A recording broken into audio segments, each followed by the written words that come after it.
Well, hello, listeners to Morning Gym Poetry. Today's program is called Winter Wonderland. You may decide that's a slightly ironic title after you hear some of the poems, but we are in the Christian season of Advent when Christmas is looming on the horizon, and when Christmas gets here, it brings us 12 days of celebration. Now listen, I don't want to hear that any of you have chucked your Christmas trees out the day after Christmas. Christmas lasts 12 days. Meanwhile, in the northern half of the United States, it is getting colder and colder, with snow not only in the mountains, but also on the northern plains, such as in North Dakota and Minnesota, is what we call spitting snow now in western Pennsylvania. But whether we'll have a white Christmas here remains to be seen.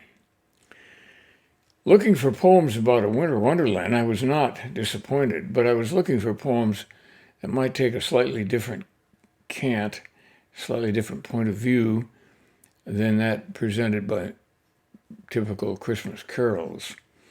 So I'm going to start off with a 19th century poem by Thomas Hardy. Thomas Hardy, sorry about that. And it's called The Darkling Thrush. Thomas Hardy, it is said that his religious beliefs, which had been relatively strong, had been ruined by reading Darwin's Origin of Species. I don't know whether that's true or not, but his writings became kind of dour, D-O-U-R, as well as kind of a downer.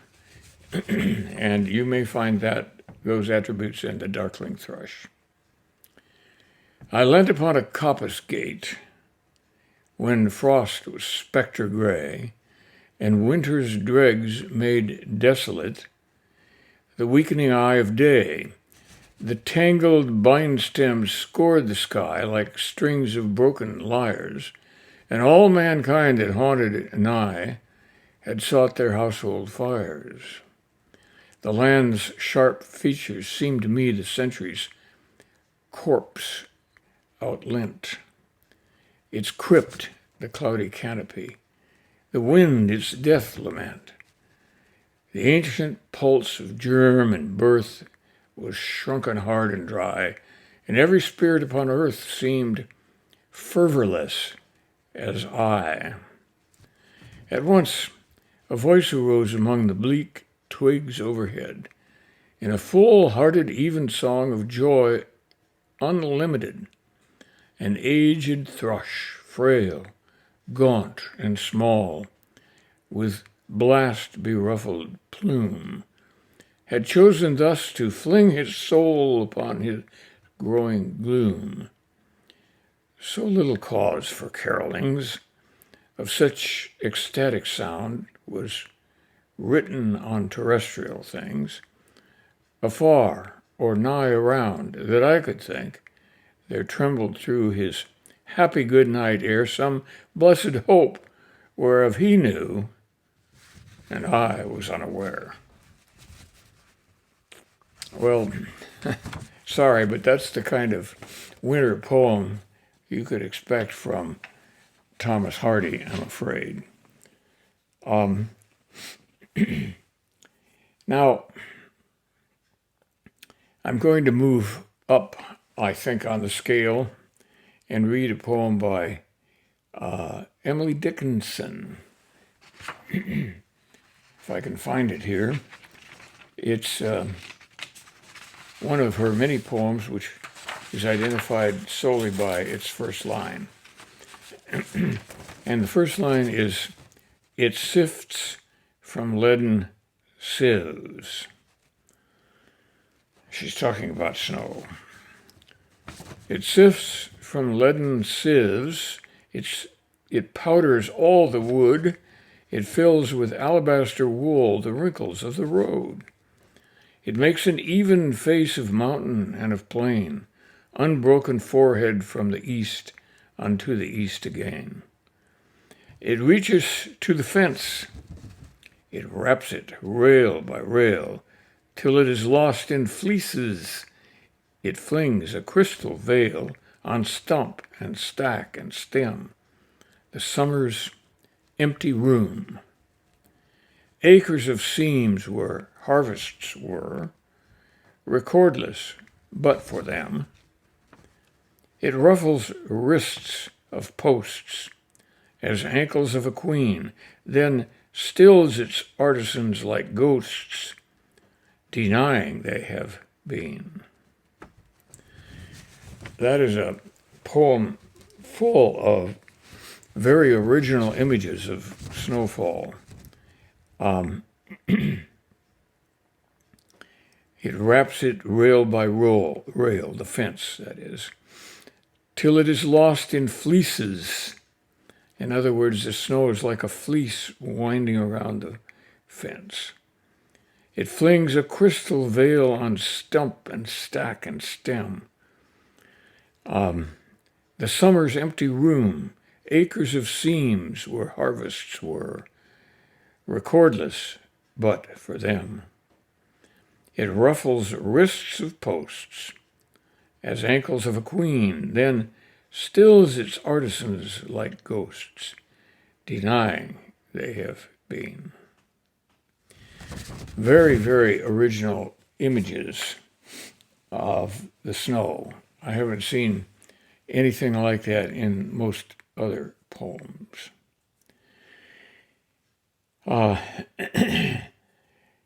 An understated masterpiece, I would call that poem by Emily Dickinson. Now here's a poem by Robert Hayden. I think it's out of order here, but I'll find it. Yeah, here it is.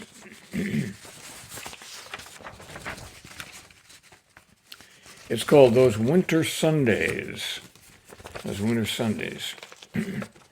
The last line is most telling, so pay attention to it. Those Winter Sundays by Robert Hayden. Sundays, too, my father got up early and put his clothes on in the blue-black cold. Then with cracked hands it ached from labor in the weekday weather made, banked fires blaze. No one ever thanked him. I'd wake and hear the cold splintering, breaking. When the rooms were warm, he'd call, and slowly I would rise and dress, fearing the chronic angers of that house. Speaking indifferently to him, who had driven out the cold and polished my good shoes as well, what did I know? What did I know of love's austere and lonely offices? That's a very perceptive poem in many ways. And Robert Hayden was a black poet. He was a black poet at a time when black poetry had made a name for itself, but, the black poets were not as well paid for their work as were the white poets, except in some cases they were. But it is a very good job. He led a tough life. He was a voracious reader in spite of the fact that he had severe myopia. If you see a picture of him, he has on these thick glasses that used to be used for the treatment of myopia, which is extreme nearsightedness. He could not participate in sports or many other activities, and that may have been a good thing because he read a lot of books and became somewhat of an intellectual. And then another thing that had happened to him already was that he was given away by his birth mother, and who had given him a rather horrific name, And he was raised with a new name by another family. He was raised as Robert Hayden. I'd have to say they did a good job. Now, the next poem I'm going to read is a classic, the classic of classics for winter and snow poetry. And it's probably the most famous poem ever written by a United States poet, at least. And I'm sure you've all guessed already what it is. Stopping by Woods on a Snowy Evening by Robert Frost. Whose woods these are, I think I know. His house is in the village, though. He will not see me stopping here to watch his woods fill up with snow. My little horse must think it queer to stop without a farmhouse near, between the woods and frozen lake, the darkest evening of the year. He gives his harness bells a shake to ask if there is some mistake. The only other sounds the sweep of easy wind and downy flake. The woods are lovely, dark and deep, but I have promises to keep and miles to go before I sleep. And miles to go before I sleep. Well, I think we have to all agree that this is one of the best winter poems of all time. And that's as much as I think I need to say about it. You've all got your own impressions of that poem by now and have heard it a lot, I'm sure. Now here's another one that I think we have plenty of time to read. I sort of set it aside, not being sure about whether I'd get to use it or not. It's called Snow by Louis MacNeice. As you know, Louis MacNeice was a very famous poem of the last century, the 20th century. And he sometimes personified things. In this poem, the world is personified and spoken of as world. The room was suddenly rich, and the great bay window was spawning snow and pink roses against it, soundlessly collateral and incompatible. World is suddener than we fancy it. World is crazier and more of it than we think, incorrigibly plural. I peel and portion a tangerine and spit the pips and feel the drunkenness of things being various. And the fire flames with a bubbling sound, for world is more spiteful and gay than one supposes. On the tongue, on the eyes, on the ears, in the palms of one's hands. There is more than glass between the snow and the huge roses. That's a very good poem, but you have to listen to it rather carefully. The key line is the very last one.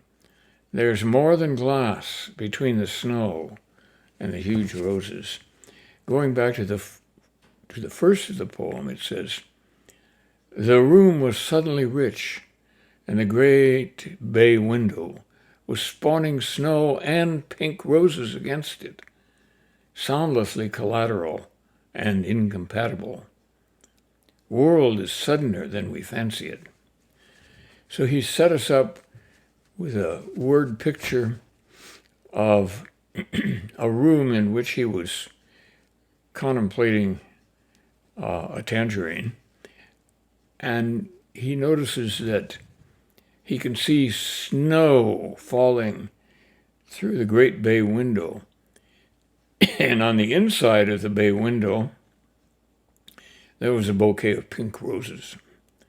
So it looked to him as if the snow was falling on the pink roses, but it wasn't. So he gives us this ending of the poem. On the tongue, on the eyes, on the ears, and the palms of one's hands, there is more than glass between the snow and the huge roses. Yeah, I think you can figure that out pretty well. So what have I left out here? I think I've read them all, the ones I wanted to read. Oh no, I haven't. I haven't either. There's one more. One of my favorite poets, John Crowe Ransom, as I'm wont to say, no relative of mine, but one of my favorite poets nevertheless. And this one has a lot of double meanings in it. It's called Winter Remembered. Two evils, monstrous either one apart, possessed me, and were long and loath at going. A cry of absence, absence in the heart, and in the wood, the furious winter blowing. Think not when fire was bright upon my bricks, and past the tight boards hardly a wind could enter. I glowed like them, the simple burning sticks, far from my cause, my proper heat and center. Better to walk forth in the frozen air and wash my wound in the snows. That would be healing, because my heart would throb less painful there, being caked with cold and past the smart of feeling. And where I walked, the murderous winter blast would have this body bowed, these eyeballs streaming. And though I think this heart's blood froze not fast, it ran too small to spare one drop for dreaming. Dear love, these fingers that had known your touch and tied our separate forces first together were 10 poor idiot fingers, not worth much. 10 frozen parsnips hanging in the weather. That's a very good poem, a very deep poem. It's a memory of winter sorrows, you might say. The voice in the poem is suffering both the absence of a loved one and the cold of the murderous winter's blast. We don't know what may have happened to the loved one. Was it an unexpected death of a wife or a lover? Was it a noisy parting for which he's now very sorrowful? We have no way of telling. So you can see the winter has, in addition to the delights of Christmas, a complex history for poets of all eras. Our next poetry reading is scheduled for Christmas Eve. Don't miss it. Bye now.